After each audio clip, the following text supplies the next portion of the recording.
Welcome in, Frostburg State fans. We are thrilled to be joined by head football coach Eric Wagoner as we look ahead to the Super Region 1 championship game this Saturday against Kutztown.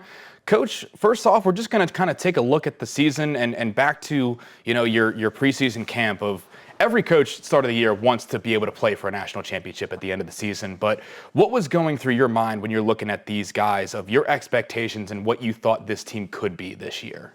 Yeah, we came in on August 5th, but it really started back in spring ball. We had always had captains elected at the end of camp, decided this year to elect captains in spring ball, met with them after spring. We laid down some team rules. We laid down some, and when I say rules, I don't mean be on time and stuff, but like what we're going to be, what they wanted us to look like, what they wanted people to say after they played us, some maybe more team goals from that perspective. We carried those through the summer and into camp. Our guys had a little motivation. We were picked fourth, and usually those rankings go off of the previous year. So we knew that in that spot, that's kind of where we were the year before. So we would probably land there also.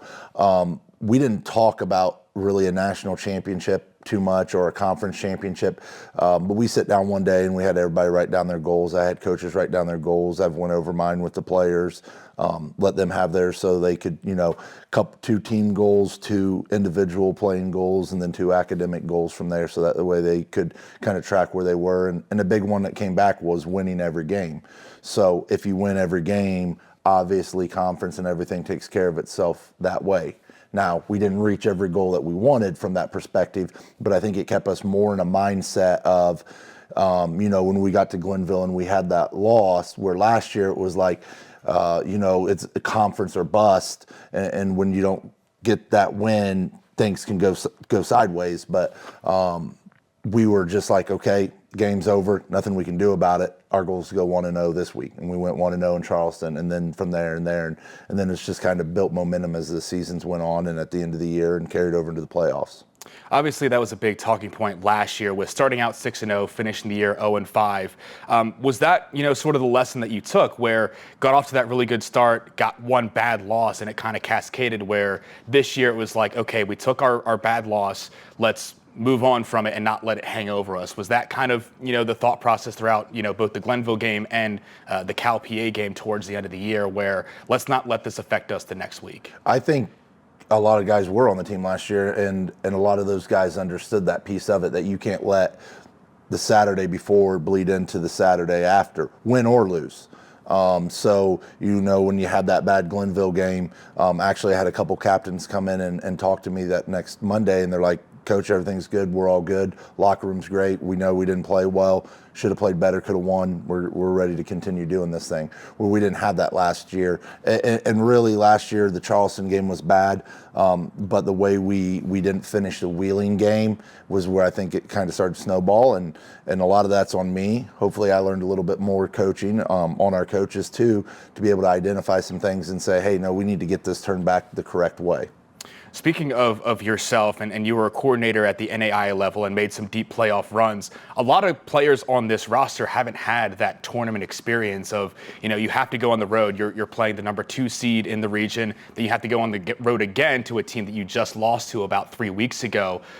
Do you bring some of that mentality, and how do you prepare the players to go into those tough road contests where, now it's where the games really, really start to matter?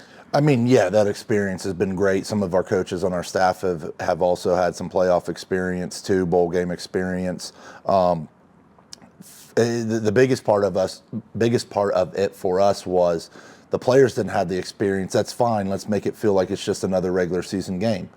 So we handle everything behind the scenes, make sure everything's good, and they just go out and practice, and all they're doing is worrying about an opponent. Too much when people get into playoffs, they make it bigger than what it is, and it is a big deal. It's win or go home, but you got to treat it like everything they already know.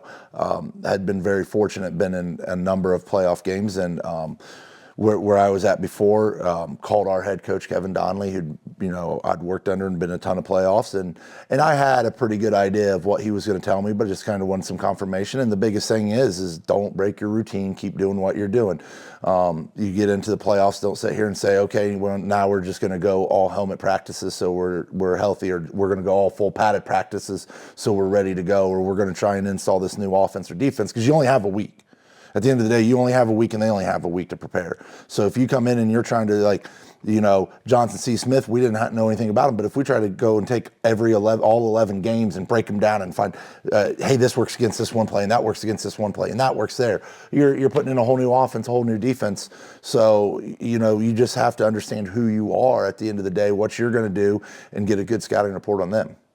Looking ahead at Kutztown, then you're speaking that preparation. I think it's been kind of established that they are the top team in the region, one of 3 undefeated teams left in entire Division II football, and they've kind of been the class at top 5 offense in the country, top 5 defense in the country. Speaking on their talent level, is it again just kind of making it, we know how good they are, but don't lose the game before you get there, sort of mentally. We've talked about that. You can't get there and have some kind of awe and things along those lines. They are talented. They have very little holes anywhere. I mean, you can go pour through their statistics. Unbelievable. Quarterback's great running game. O-line is big. D-line is super talented. Backers tackle well, make a lot of plays. DBs don't let anybody get behind you. It's a pretty good recipe for being a darn good football team. But we know that we've played some pretty good football teams. We know what it takes to win in tight situations. I think that'll hopefully help us out. Our guys have played a lot of football. We got a lot of experience out there. But yeah, when you walk onto the field at the end of the day, it's your 11 and their 11. And if they got 5,000 fans, if those fans can't do anything, you have to go out and execute offensively and defensively and special teams. We can't do what we did last week and open up with a couple turnovers right away, because they absolutely live on those. But if it does happen, our defense knows they have to step up, and our offense knows they have to go on and score some points, give us a shot. But we're going to walk in there, and we're like we do every week. We're going to respect who we're playing, and we know that anyone can beat anyone any given weekend. But we also know we have to play a superior game. We have to play a very clean game, execution, turnover wise, assignment wise, and be very disciplined, because what they've done is really impressive. Looking ahead to the future, it's a great season. How do you build on this for seasons going forward, where, we look at Indiana and Cal and Kutztown and Virginia Union in this region, that they've been there in and out every year. Obviously it's hard to gauge where people are going to be at year in, year out, but to get that consistency and have this program to have a shot at least of getting to the tournament every year. Yeah, we were right there in 23. Only had a 10-game schedule, beat New Haven early in the year, had a couple losses right there at the end that hurt us and knocked us out. We're the last ones on the other side. Sometimes the hardest thing to do as a program is to get in the first time. Once you get in, I think that guys in the program and coaches and everything like that understand what it takes a lot more and what you need to do to be in that situation. I think it helps out in recruiting. It helps out in visibility for the university, for the program, for the football program. You're going to find more people. You go out recruiting, and some of these battles that we're battling with, Cal PAs and Bowie downstate and Shepherd and some of the schools that come into Maryland to recruit, we're going to have a little bit more pull in some of those. We can talk about, this is what we've been doing, and these are the steps we've taken, and this is where we're at now, and we're looking to elevate the program. So it is obviously a big help for the program from that perspective, but we have to do a good job of recruiting. We have to do a great job at evaluating. We got to have great spring. Whenever the season's over, we got to tell the guys, congratulations, you had a great season, but you got to put it behind you, because you can't let it carry over into the spring and into next year, because it's all a new year from there. Well, Coach, we certainly appreciate your time here. Obviously, you're busy getting ready for Kutztown this weekend, so we thank you for taking the time to come and talk to us, and wish you the best of luck this Saturday. Appreciate it very much. Go Bobcats.